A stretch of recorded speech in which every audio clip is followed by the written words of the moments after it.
to help you protect yourself on the internet from scammers. Specifically, I want to do this because various friends of mine have recently had problems with people trying to steal their accounts on, say, MySpace or YouTube or other social networking type sites or media sites. Basically, I feel that while this is becoming a very common problem, and has been a very common problem for a while now actually,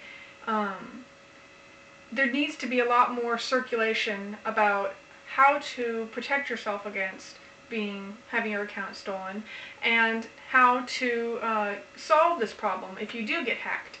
So first of all, I want to point out what it is that these scam artists want.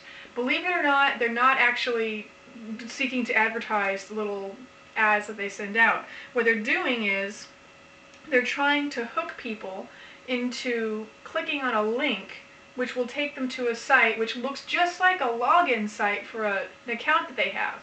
So let's say, if you have a MySpace account and you see an advertisement sent by supposedly by a friend of yours, and you click on it, then you're suddenly brought back to what appears to be the MySpace login page. And you think to yourself, I must need to put my password in. How did I get logged out? Well, unfortunately, you weren't actually logged out. That was a scammer's page, and they've just now got your password. And what they want, the reason why they want your password is for two reasons. One, because that helps them to advertise more, because they can then use your account to send out more messages. And two, because they're hoping that you use the same password for your email account that you use for your YouTube account or whatever. So whatever private information you have in your emails, which can include things like, banking information or credit card numbers, they've got that now if you use the same password for your email as you do for your other internet sites. So bad, don't do that. So what you want to do if you do get hacked is change your password immediately. Change your password. That's all it takes. Once you do that, they shouldn't be able to send out any more spam messages to your friends.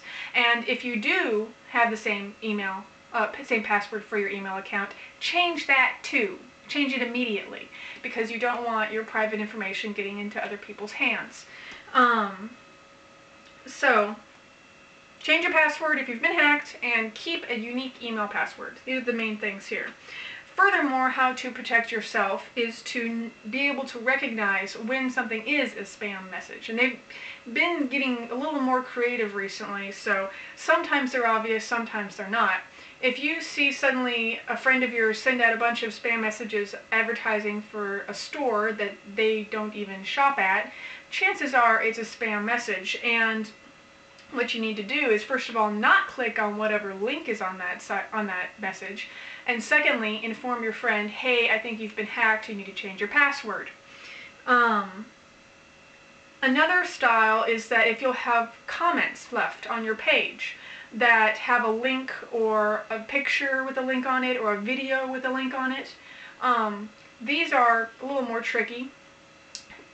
When you notice that someone has sent you a link, first of all, kind of take a mental note whether or not this looks like a link they would actually send you. And if you're not sure, send them a message and ask them, hey, did you send me this link? Another thing you can do is check the URL. Just pass your cursor over the picture or the link, and then look at the scroll at the bottom here and see if it's if it's the sort of URL that you're expecting. So say, if someone gives you, say, a YouTube video, look down on there and see if it actually says YouTube in the URL. If it doesn't, chances are it's spam. And this is also true for any site where you unexpectedly come up to a login page that maybe for an account that you have that you weren't expecting. If the URL isn't right, don't put your password into the message. That's a spammer trying to get your information. So, okay, that is today's lesson in internet safety, so to speak. Hope it helps. If anybody has additional advice, please leave comments or post a video response. And good luck to everyone.